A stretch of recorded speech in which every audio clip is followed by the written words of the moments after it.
Hey guys, welcome back to Sizzle Roaster. तो आज हम बात करेंगे गोपी बहू के बारे में और बिंग अंशु के बारे में। तो जो भी अबला रानी कम्युनिटी के सब्सक्रिप्शन लेके बैठे हैं और उनको बर्दाश्त नहीं होता है कि उनकी गोपी बहू को ओए किसी ने कैसे कुछ कह दिया, ओए सिजल ने ये कैसे बोल दिया, ओए हम तो तुझको बद्दुआ देंगे, तो वो अपने कानों में रुई डाल के किसी और सपोर्टर के चैनल पे जाके चले जाए और वहाँ जाके अपने इंजॉय करे पॉडकास्ट को। क्योंकि यहाँ हम आपकी गोपी बहू के फेवर में कोई एक बात भी बोलने वाले नहीं हैं। भले वो सिंपैथी कार्ड ले, भले वो कुछ भी करे, हम तुझे क्रिटिसाइज करेंगे।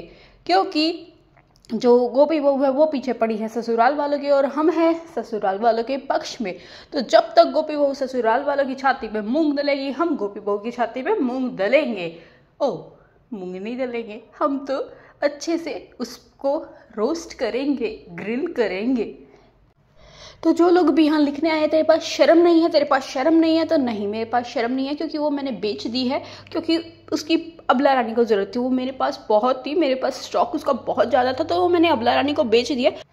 और वो शर्म को इस्तेमाल कर ले तो बहुत अच्छा होगा। रही बात आप लोगों की, तो अगर आप लोगों के पास भी शर्म भरपूर मात्रा में है तो उसी शर्म की बत्ती बनाइए और पूजा कीजिए अपनी अबला रानी की, ताकि उसके पास भरपूर मात्रा में शर्म पहुँचे। इसीलिए मैंने बेची, इसीलिए क्योंकि कोई चीज़ मेरे पास ज़्यादा होगी तभी तो मैं उसकी सप्लाई डिमांड करूंगी ना। कोई चीज़ मेरे पास होगी, मेरे पास थी इसलिए मैंने वो पोपली को बेच दी। उसके पास नहीं थी बाबा। अब तुम लोग भी जाओ और उसको दो, क्योंकि उसको आती नहीं है बाबा, नहीं आती है, बिल्कुल नहीं आती है। तो कल बेशरम पोपली नंबर 1 अपने चैनल पे कम्युनिटी डालती है, जिसमें वो डालती है कि वो बहुत बीमार हो गई है। इस बार डिप्रेशन थोड़ा संगीन तरीके से आया है। इस बार बाल वगैरह नहीं काटे गए, क्योंकि नोएडा से अल्टीमेटम मिल गया था कि इस बार अगर तू कुछ ऐसा करती है तो तुझसे रिश्ता टूट जाएगा। तो इस बार दूसरी स्ट्रेटजी फेंकी गई है, ताकि ये बहाना हो जाए कि भैया आपने ये ना करने का थोड़ी ना बोला था, तो मूव अहेड। फिर वो इस तरीके की पोस्ट लगाती है और उसी में अपनी सास को दोबारा से टारगेट करते हैं। वो आपके ही बेटे नहीं हैं, वो मेरे भी पति थे, वो मेरे भी पति थे। वो बात अलग है कि पोपली अपने बच्चों के लिए ज़रूर ये बोल देते कि तुम मेरे बच्चों का नाम मत लेना, उनकी फ़ोटो वगैरह मत यूज़ करना अपने चैनल पे, नाम मत लेना, तुमको कोई हक नहीं है। मतलब करे पोपली, क्योंकि आज से कुछ मंथ्स पहले, ओ सॉरी मंथ्स पहले नहीं, कुछ दिन पहले उसने ही तो ऐसा बोला था कि मेरी बेटियों का तुम नाम मत लेना, मेरी बेटियों का तुम नाम मत लेना। बट ये चीज़ तो करी पोपली ने थी ना। लेकिन उसका ठेकरा आंटी पे कैसे फोड़ दिया? मतलब वो बात बोली पोपली ने, लेकिन एंड में बोल दिया कि आंटी ऐसा करवा रही है। तो इसको बोलते हैं हेलुसिनेशन, ठीक है। तो वो पोपली को होता है, उसको ना मतलब चीज़ें समझ में नहीं आती है। पोपली गजनी हो गई है, उसको चीज़ समझ में ही नहीं आती, वो भूल जाती है कि वो क्या कह रही है, क्या कर रही है। एक्सक्यूज मी पोपली, बोला तुमने था अपनी मदर इन लोगों कि तुम मेरे बच्चों का नाम मत लेना। आंटी ने तो ऐसा बोला ही नहीं है। वो तो कभी बोलती है ना कि तुम्हारा उसके बच्चों पे हक नहीं है, लेकिन तुमने ज़रूर ऐसा बोला था। तो क्या यार गजनी, तुम बातें भूल जाते हो। फिर मैं जब तुम्हारे नए नामकरण करती हूँ तो तुम्हारे अंधभक्तों को बहुत गुस्सा आता है। फिर वो इधर उधर बोलते हैं। सिजल को सबक सिखाओ। वो पोपली को गोपी बहू बोलती है, वो पोपली बोलने लगी, अब तो पोपली बोलने लगी, और आज तो गजनी भी बोल दिया यार। और आप लोगों को एक बात तो पता ही होगा कि कोई भी ब्रांडेड चीज़ होती है ना, तो उसके ड्यूप्स या फिर उसके नकली पीसेस बनने लगते हैं। कि सपोज अगर कोई ज़ारा गुची कोई ब्रांड है तो उसके ना ड्यूप्स बनने लगेंगे। लारा करके कुछ बनाती है, तो ये जो नकली कॉपी होती है ना, कुछ इस तरीके की ना चीज़ें बन जाती है। तो मुझे लगता है कि जो हमारी पोपली है उसने कोई ना सीइंग अंशु नाम का चैनल देख लिया है, जहाँ आंटी ने इसको ये श्राद्ध करने से मना किया हो, या फिर इसका हक छीना हो कि इसको हक नहीं है। क्योंकि जो मैंने रिएक्शन देखा था, या फिर वीडियो देखा था, उसमें तो आंटी ने इसको मना नहीं किया था, बस तरीका अलग बताया था कि अग्यारी होती है और हमारे यहाँ जवान लोगों का श्राद्ध नहीं होता है। उन्होंने तो जस्ट इसको अपनी फैमिली के रिचुअल्स बताए थे। इनफैक्ट इसको ये भी बोला था कि तुझे अगर श्राद्ध करना है तो तू दादा दादी का कर लियो। तो आंटी ने तो कुछ ऐसा बोला था, लेकिन ये अपने ऑडियंस के सामने बोल रही है कि इसका हक छीन लिया, इसको हक नहीं दे रहे हैं। मतलब एक तो तुम श्राद्ध की स्पेलिंग सिराद लिखती हो, इतनी गलती माना, ओ सॉरी, बट तुम तो सतीश को सीतश लिखने वाली लड़की हो ना, तो हो जाता है। मैं तुमको एक बात बताऊं, उसके चैनल का नाम बीइंग अंशु है, तो सही वाली वीडियो देखा करो। तुम जाने किसकी वीडियो देख के आ जाते हो, फिर मनगढ़ंत कहानी बनाती हो। तो गोपी दा गजनी बहू, तुमने देखा लापरवाही का नतीजा। तुमने बीइंग अंशु की जगह सीइंग अंशु की वीडियो देख ली और तुमने उसको मतलब गलत सुन लिया, गलत जो भी चीज़ें देख ली। क्योंकि आंटी ने तो श्राद्ध करने से मना किया ही नहीं, उन्होंने कुछ तरीका अलग बताया था जिस तरीके के उनके वहाँ रिचुअल होते हैं, और उन्होंने तुमको दादा दादी का श्राद्ध करने का बोला था। तो तुम वहाँ क्यों नहीं फोकस कर रही हो?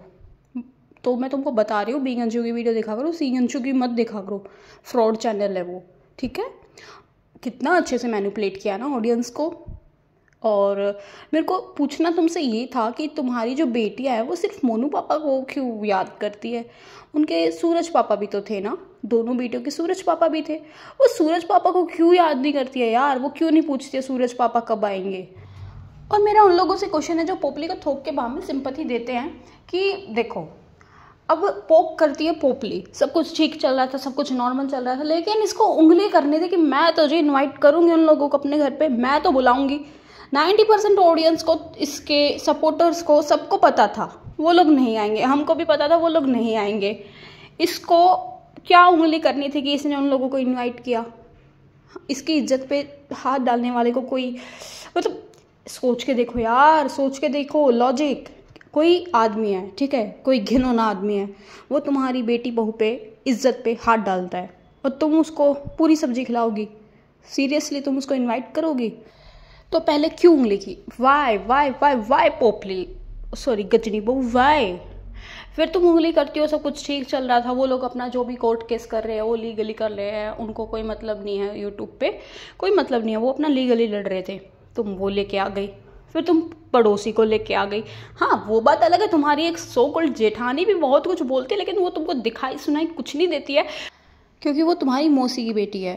क्योंकि मैंने कहावत सुनी थी, चोर चोर मौसेरे भाई, तो यहाँ से वो तुम्हारी मौसी की बेटी हो गई, इसलिए शायद उसको बोलने का हक था और पड़ोसी को नहीं था, है ना, इसलिए तुमने उसको कुछ नहीं कहा, क्योंकि चोरनी चोरनी मौसेरी बहन। ओके, यहाँ से समझ में आ गया जी क्यों नहीं बोला, क्यों नहीं बोला। फिर बात करते हैं कि आंटी को इससे प्रॉब्लम है, ये पूरा सोशल मीडिया पे ड्रामा करती है, कोई इसको कुछ बोल दे, इसको डिप्रेशन आ जाता है, लेकिन एक माँ है जिसके बेटे इस दुनिया में नहीं रहे, वो फिर भी बदनाम हो गए। फिर उनकी फैमिली में जो भी ट्रेजेडी हुई, बहुत सारी चीज़ें हुई है जिससे होती है, चीज़ें डिसबैलेंस हो जाती है, उसका ये श्राद्ध कर देती है। एक माँ 1 साल तक सफ़र कर रही है, उसको कुछ बोलना होता वो उस दिन बोलती जब इसने वो ऑडियो रिकॉर्डिंग वायरल की थी। एक माँ को कुछ सच में कंट्रोवर्सी करनी होती, कुछ बोलना होता, कुछ भी उंगली करनी होती, वो उस दिन बोलती जिस दिन इसने श्राद्ध किया। खुला बोल सकती थी कि मेरा बेटा है, तूने उसको बदनाम कर दिया है, उसके नाम का श्राद्ध नहीं कर देगी, उसका नाम भी लेने की तुझे ज़रूरत नहीं है।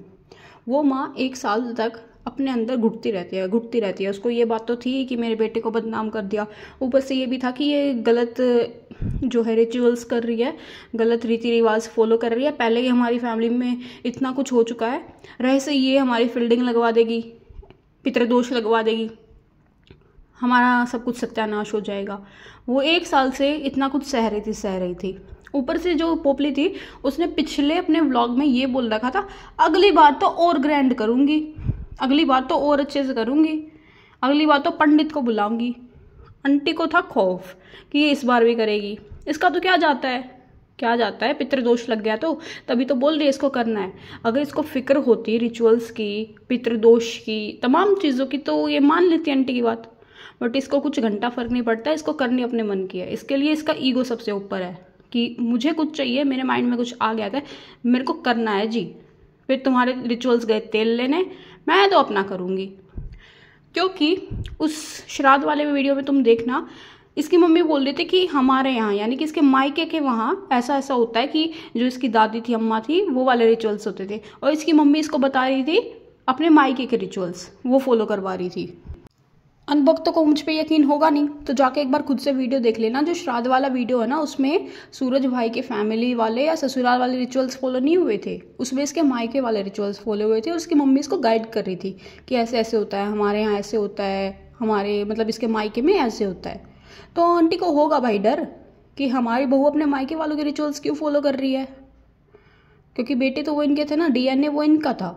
और एक लड़की की शादी हो जाने के बाद उसको रिचुअल्स अपने ससुराल के फॉलो करने पड़ते हैं। ये बेसिक सी चीज़ है इंडिया में। अब यहाँ फेमिनिस्ट आके अपना ज्ञान मत पेलना, इंडिया में कुछ रिचुअल्स है तो है। तो आंटी को फिक्र थी कि पितृदोष लग जाएगा, बहुत सारी चीज़ें लग जाएंगी। उन्होंने गुस्से में इमोशनल होकर इसको बोल दिया, लेकिन इसको बर्दाश्त कैसे हो सकता था।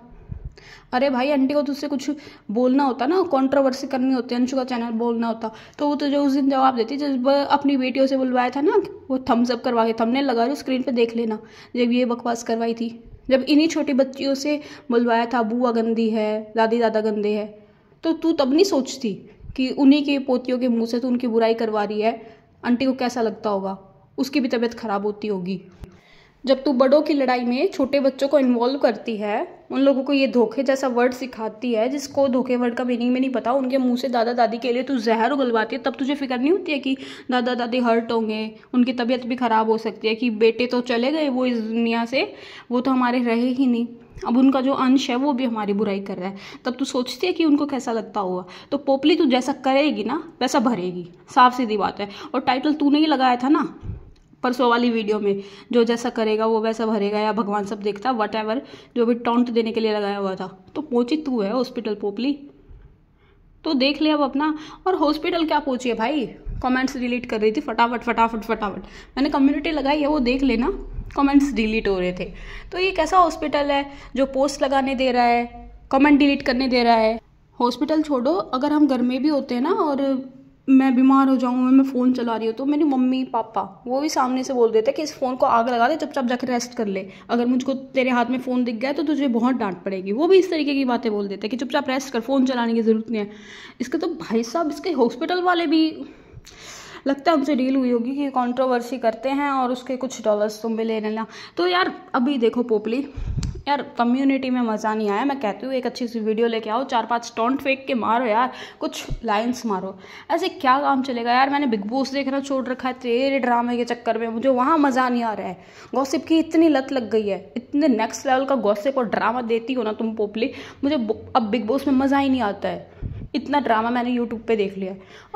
अब यार बताओ, बिग बॉस जैसा शो मुझको तुम्हारे ड्रामा के सामने फ्लॉप लगने लगा है। तुम इतनी बड़ी सुपरस्टार हो, इतनी अच्छी नौटंकी करती हो कि मुझे बिग बॉस इतना बोरिंग लगने लगा है। पहले मैंने 2-3 सीज़न देखे हैं, मज़ा आता था। एलविश यादव वाला आया जब, शहनाज वाला आया जब, प्रियंका वाला आया जब, तो ये 2-3 सीज़न मैंने फॉलो किया। बट तुम्हारे ड्रामा से तो कम था बाबा। तो अब मज़ा नहीं आता यार, क्योंकि तुम्हारी लत पड़ गई है ना, तुम्हारा एडिक्शन हो गया है। तो लेके आओ यार ड्रामा, वेट नहीं हो रहा, जल्दी से वीडियो लेके आ जाओ अब अच्छी दीदी बन के। तो गाइस तब तक मैं चली कुछ गॉसिप्स के साथ साथ स्नैक्स भी तो चाहिए ना, तो मैं चली स्नैक्स लेने।